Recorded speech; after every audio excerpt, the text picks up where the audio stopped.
Mr Speaker. Dr Megan Woods. Mr Speaker, it's my pleasure to take the last call in this debate, where we've had to sit here for the last hour and endure the National Party members opposite chanting that they're on the right track with job creation and employment, that they're creating their version of a brighter future. This has been hollow rhetoric from hollow members.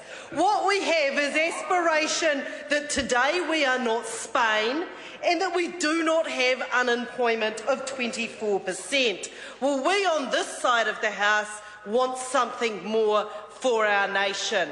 We want something more than our future than that.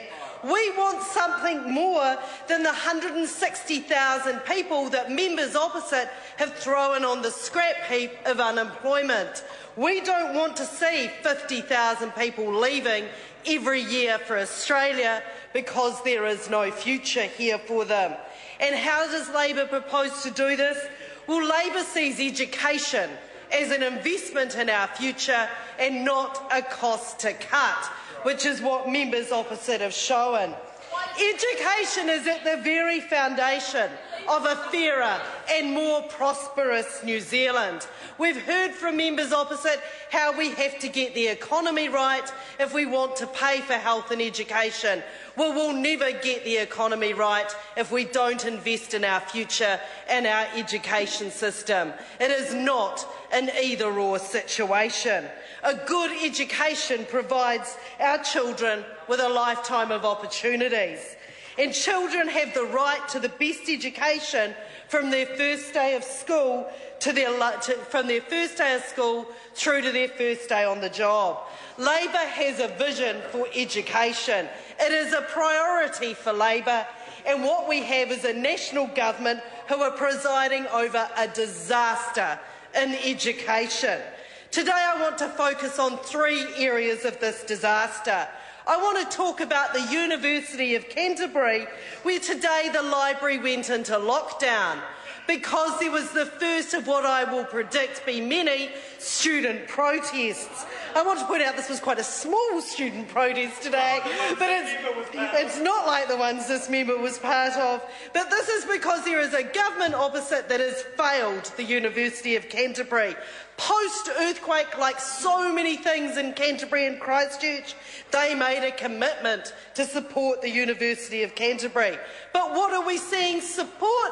No. We're seeing 1 in 5 staff at the university lose their job. We're seeing an 18% reduction in that workforce.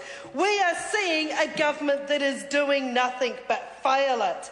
If the government's own scenarios of economic recovery are to be believed, the rebuild will be underway. Student numbers will recover and the university has to be at the heart of that rebuild. But we see a government that puts no confidence in that and is simply failing the university.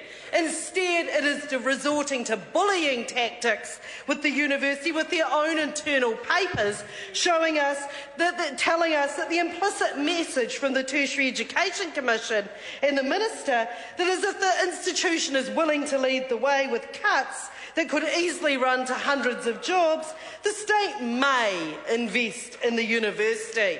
The university thinks that this is reprehensible. What we have is students being the collateral damage of this. Students who are giving up on their university and don't see their future presiding there. Just as I was reading the Twitter reports of the mini protest at the University of Canterbury today, I received an invitation to an event.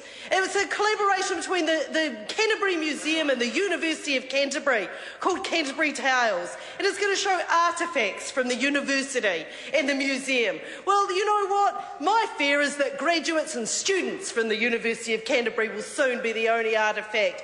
This is a university is in trouble, and this is a university that this government needs to step up and do something about. The second disaster of education in Canterbury that I want to talk about is the Canterbury Schools Blueprint that's going to be released tomorrow. The Minister is claiming that it will foster close connections across the education sector. This is far from the truth. Instead, what we are seeing today is Christchurch swirling with rumour, with uncertainty, and just not knowing what is going to happen. So there are people that have been put out of this. This government is failing in education.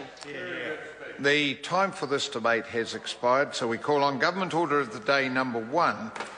Patents Bill, second reading. Mr. Speaker. Honourable